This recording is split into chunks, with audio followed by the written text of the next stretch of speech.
Welcome back to another day in the arena. Today we are playing on the free account and brand new account, starting to build it out, and a good place to do that is in Starter Deck Duels. And today we are going in with a Rebel Armory to see if we can sneak some wins off against our opponents.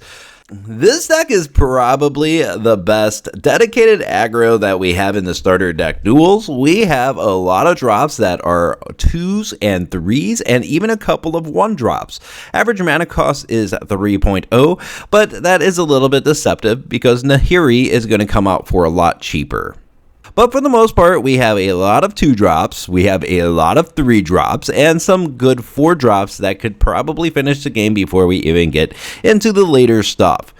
Because of how the mana base is structured, we probably will be able to cast these things by the end of the game, and we're not super aggro-y, but we're more aggro-y than the rest of the starter decks.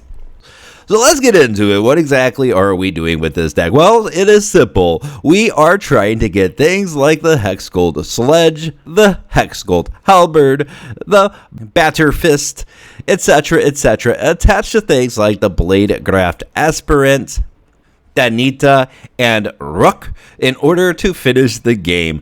We are trying to deal big damage and have a number of blockers, just in case we need to block some damage from the opponent. How do we do this, though? Well, we have a lot of pieces of equipment that have 4 Moradin attached to them. What 4 Moradin does is it gives you a Rebel. Rather than casting a piece of equipment and then having to equip it later, it starts off with a creature attached to that equipment that you could then swing in with next turn. They also make really nice blockers because unlike the Germs of old day, they stay on the field as 2/2s. The Germs were little 1/1s and they had equipment attached to them, or the Germs were 0/0, so nice little upgrade for those if you're willing to play equipment cards. These pieces of equipment do a lot of different things. This one gets +1/+0. This one gets +1/+0.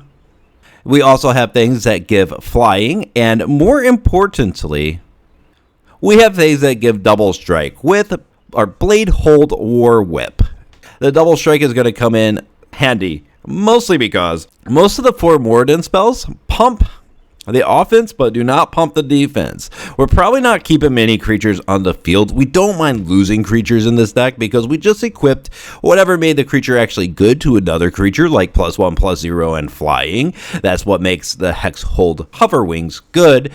And we could just attach it to another creature, and we make one big bad meanie that could swing for a lot of damage. What are we attaching this stuff to? As said, the Rock. Whenever an equipped creature you control other than Rock, Hexgold Nabber, attacks or dies, you may attach all the equipment attached to that creature to a Rock.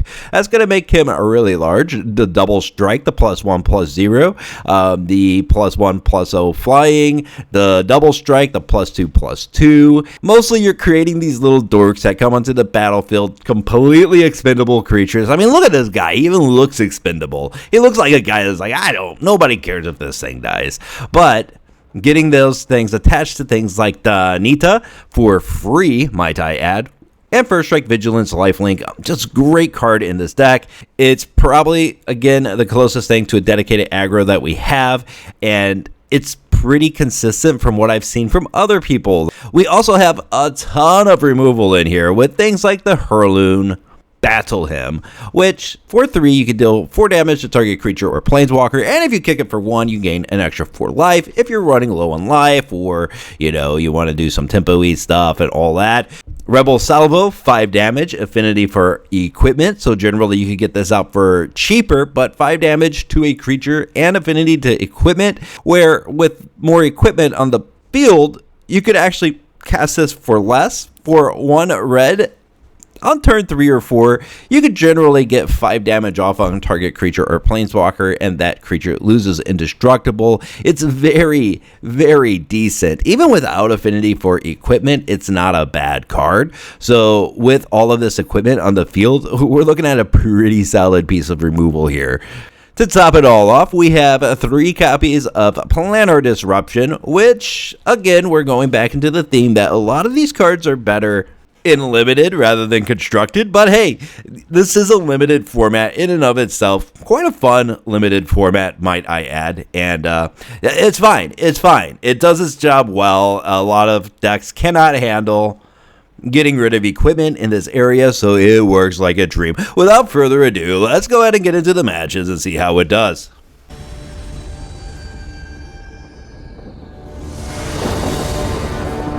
And we're here with Rebel Armory. Great. We have 3 basic lands that give us both plains and mountains. I like it. I like it a lot. That means that we're not dealing with tapped lands. Fantastic stuff. We have a pretty good hand here. Outfitter starts it off. We're going to make the Halberd free to equip, or cost 1 to equip. It's basically free. And yeah, this is the first strike and trample for Morden card. And reversing the Graveyard Shenanigans deck. Well, fantastic. It's not quite the deck that we wanted to face, but we can start getting damage off as early as turn 2. That's pretty good. 2-1 on turn 2. Swinging in is not terrible. He can do the same thing with the Cult Conscript. And the Wary Thespian comes out. Not quite sure how we want to approach this. We could play another red mana, swing in. Let's swing first with this little guy right here. He has first strike. Let's see. Yeah, he's willing to make that trade. He's willing to make that trade any day. Gets the Skyfisher Spider to the bin. Well, that means that we're going out with the Blade Graft Aspirant, and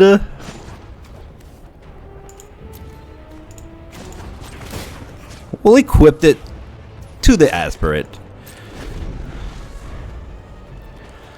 Okay, running low on cards, which is one of the big weaknesses of this deck. You are going to run low on cards. It's just something that's going to happen. Prowler comes out. Mills a bunch to the bin. I don't know if he wanted all that stuff in the bin. Continuing to build out mana base. And are we swinging? Well, I think we are. As said, kind of dedicated aggro, so we're going to be aggressive. He double blocks, which is fine. We kill this, and now we just eat him up. All right, that's it. That's match number 1. Hope you enjoyed. Surprised the opponent actually scooped there. He was very much so in the game. Well, that's the thing. I've noticed a lot of people are kind of afraid to swing with this deck, but that's what this deck wants to do. It wants to always be swinging. Pretty decent hand, and no tapped lands, which is fantastic. We'll get them later in game, but you know, 3 or 4 is kind of the mana base, the bread and butter of the mana base. It wants to be there, so we don't mind having a tapped land come out a little bit later. We put the Barbed Batter Fist out. We also get the Blade Hold Cleaver for later on in the game. Pretty solid stuff. +2/+2. And then when it dies, you draft a card from Beholder Cleaver's spellbook. Nice little card advantage for us. Well, we're not going to be able to really swing into that. So we don't attack and go ahead and start creating little 1/1s. Might be a little bit defensive in this matchup. That makes it harder to be defensive. But we do have the Harloon Battle Hymn to get rid of that Grafted Butcher. So I think we just let this damage through. No? No attack. See, people are a little bit too passive on here.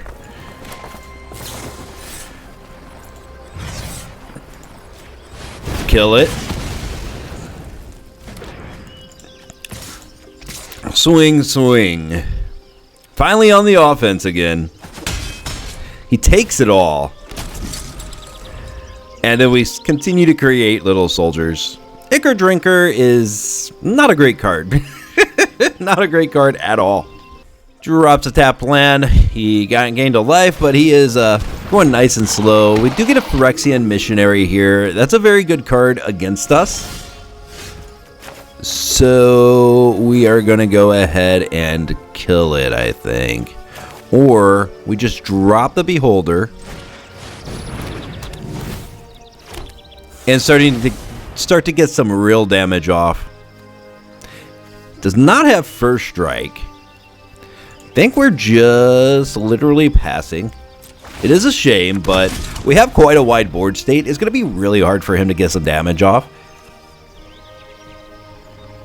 But the longer this game goes on, the closer he is to actually being able to overrun us.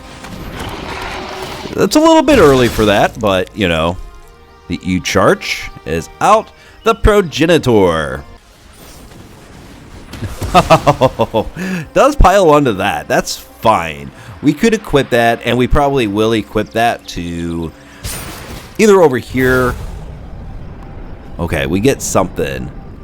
I forget about that. Double strike, protection from black, protection from green. Protection from black sounds really good. Do I have the mana? I do. We're grabbing the protection from black. Tap land. That's fine. Get the Crusader out. He's tapped out. Oh, that's a bad spot to be in. I'm getting down to 11. Continue to build out our field. It's pretty good stuff. Double strike as well for the Mirian Crusader. Okay, Phyrexian Arena, or Awakening. Yep, that's not the Phyrexian Arena. This is the Phyrexian Awakening.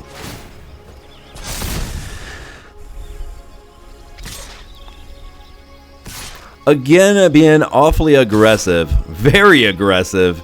Well, okay. Guess we take it. Let me think here for just a second. So if we equip this costs 3. And then we can make sure the missionary can't block. I think that sounds really good. Stop that from doing things. Equipped this thing with the thing, and I don't see any reason why not to just swing up. We attacked with Baird. We should not have attacked with Baird. Let's see if we get away with it. Apparently, we're going to completely get away with attacking with Baird. Probably a newer player, or maybe trying to get used to the archetype. I don't mind. Make it bigger. Create more 1/1s. Just because you can swing every turn does not mean you should. Okay, that's very good, but the deck he's playing is not aggro, and he's trying to play it as if he's an aggro player. So I'm looking pretty solid here. Is he actually going to show some restraint? Of course he doesn't. But now they have vigilance, so he cannot show restraint and be just fine. Yeah, make a little block here. Save ourselves from a little bit of damage. Mana. Mana.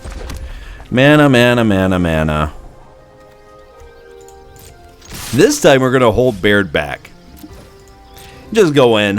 Hot and heavy. Double striker here. I kind of feel bad. That's fine. Totally 100% fine. We're happy with the 3 damage we're able to get off. This is an instance so we could do it at any time. So we're going to see if there's anything that we really have to worry about from the opponent. Mana. Not worried about mana at all.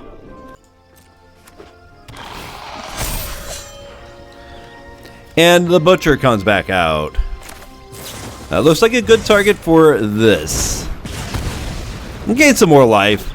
Put it back in the bin. Does have menace for the turn. Banish Sleeper. Please sacrifice something. I will sacrifice a 1/1. Yeah, not a whole lot to say about this match. Yep, opponent's out. Opponent is done. See, a lot of people don't play this deck aggressively, but you really should.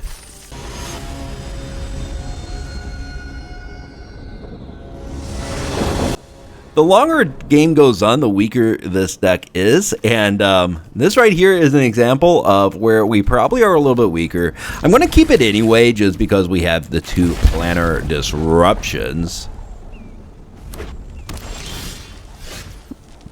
We got the 2 mana, but we're actually not worried about getting things out on the field quite yet. I mean, this is a stretch for this deck to not swing for this long, but getting the flyer out seems fine.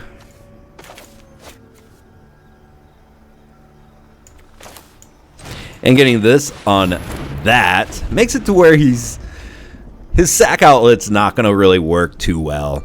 The Kixian Infiltrator is wanting to swing every turn, and by not allowing it to do it, I mean we're winning in that scenario. Our card beats his card. Skeletons. And now we can start doing some things. Here's our 3/2 in the air. And now we can get Baird out, and he can start creating little soldiers. Little soldier boys. It'll be great. Final Flourish, we're not worried about it.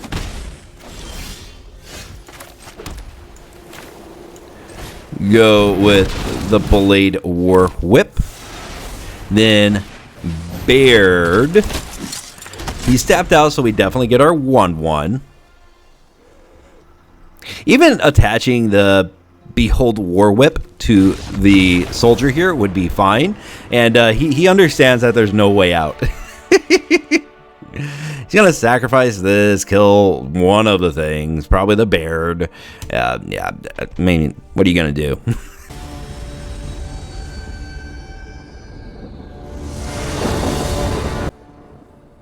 And here we go again.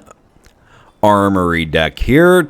Tapped lands, not a fan, but we could build out a little slowly. This happens with the starter decks all the time, where you just get all the tapped lands, and it's not good. But it is something that happens. They're not giving the good stuff away for free for sure.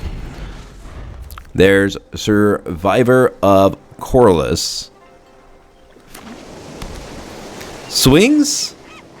Yes, of course. We take, and we put Baird down. Not a lot of removal in this blue-white deck. Even though generally Azorius has a lot of removal. With soldiers, it's a little bit different. Opponent is into mana passing, but we're into mana passing apparently.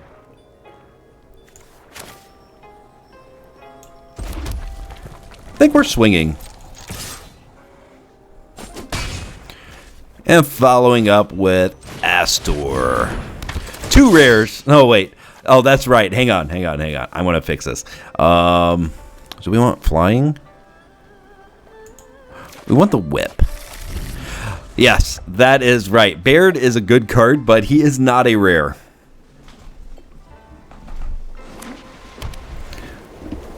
These legendary creatures, though, that are uncommon are set up for formats like this. That's fine. Prison Sentence.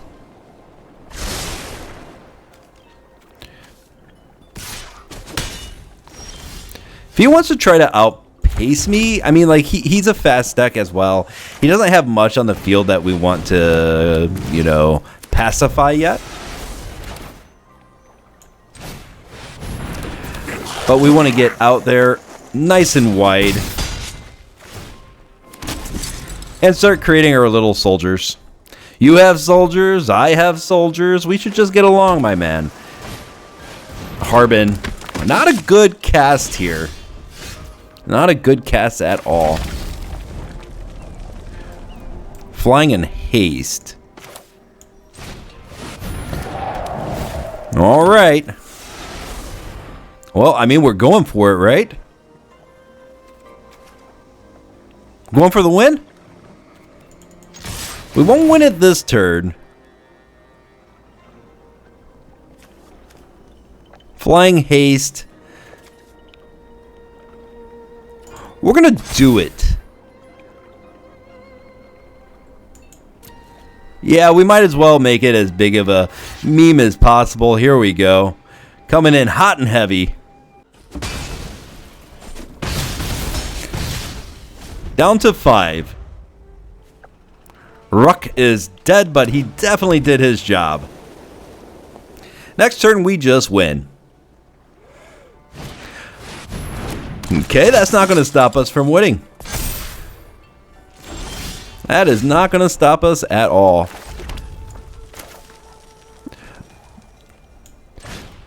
Double strike. Where's the hasty boy? Flying and haste.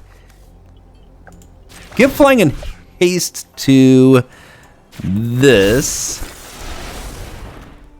Then planar disruption here. Then we swing. Never didn't have it. Just so combo-y. So combo-y, it does the job. You just put things on the battlefield and you swing. Might as well be mono red in starter deck duels.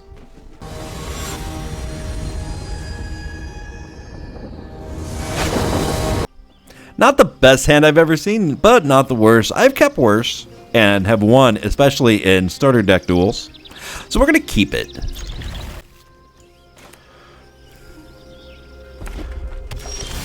Yes, actually some untapped land, which is great. That means Sacred Peaks sits in our hand for a while. Kimba, nope. We want Outfitter. We're going to make the hover wings cost 1 to equip. That's going to be so nice. Next, we're probably going with Sacred Peaks. Okay, the Phoenix. Very nice indeed. Swings in, and he wants to race. Boy thinks he's fast. While we drop the Peaks, we're going to swing in for 2. We're going to drop Kimba. And next turn, we could drop the mountain and get the hover wings out. And then we're really on the aggression. Opponent missing second type of mana.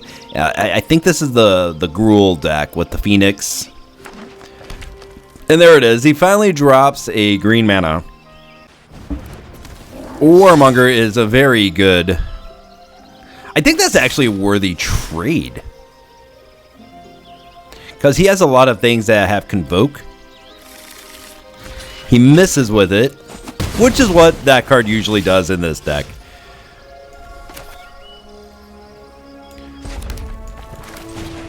Get hover wings out, swing.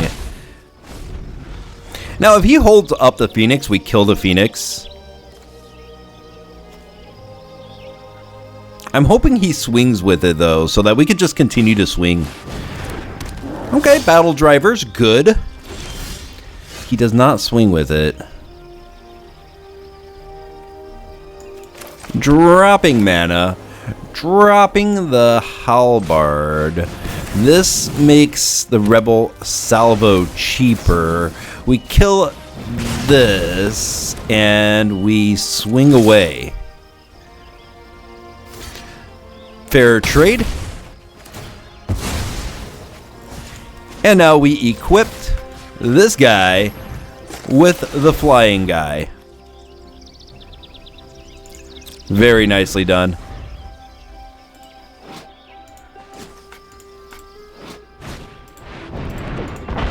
Which you can see what was equipped it a little bit better. That's okay. We're going to keep moving through. Definitely going with the Danita. And we're going to equip this to it. Look at that. 4 Moradin. I love that so much. Swing out. Snuck that one out of the hand. So we really dropped 9 mana worth of value immediately onto the field. Vishaino Branch Rider. Kicked. Swings out is totally fine, and we draw mana, which is not my favorite. Well, let's make the Danita flying.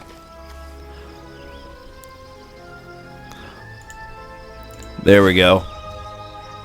Equipped to this. It's a big flyer, and it has lifelink, baby. Just when you thought you were getting ahead. No reason to hold anything back.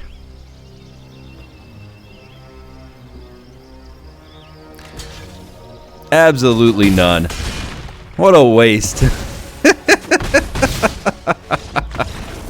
Should have blocked something a little bit big. Well, he couldn't. He blocked the biggest one. I guess that was just a victory. We're going to do one more. We haven't lost with this yet. That's a little crazy. We haven't lost with it yet.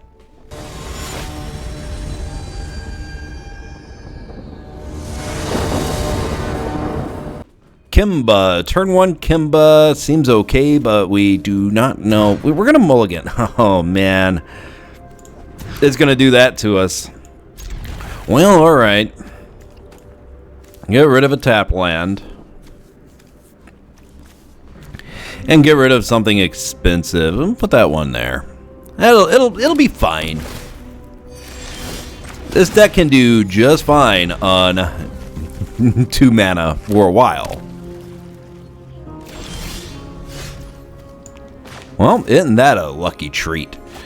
Got the rare land. I think we start with the Barbed Batterfist. Pass the turn. Goblin Gleaver. Gavler. Goblin Gabbler. Ah, yes, of course. The Goblin Gabbler. Who would have known? Who'd have thunk it? We get one of those anyway. Guess what? We are versing the...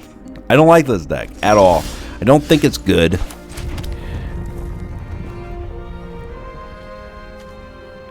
Swing. Trade? He says yes. I say fantastic.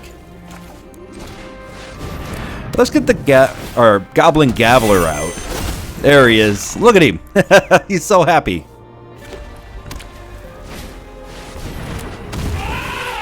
Trumpeter. Okay. You have anything better than a Trumpeter? No. We can kill it at any time, but I am not too worried about it. Come on in.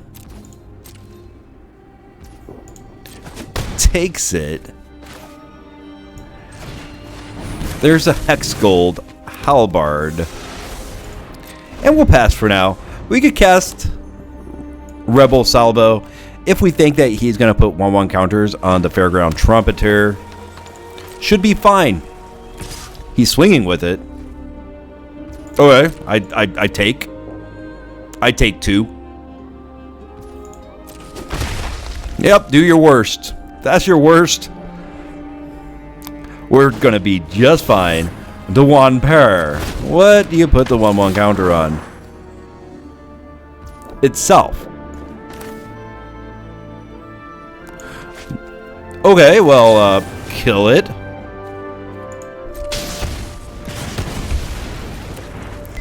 That's just a tempo play. Not necessary, just kind of funny.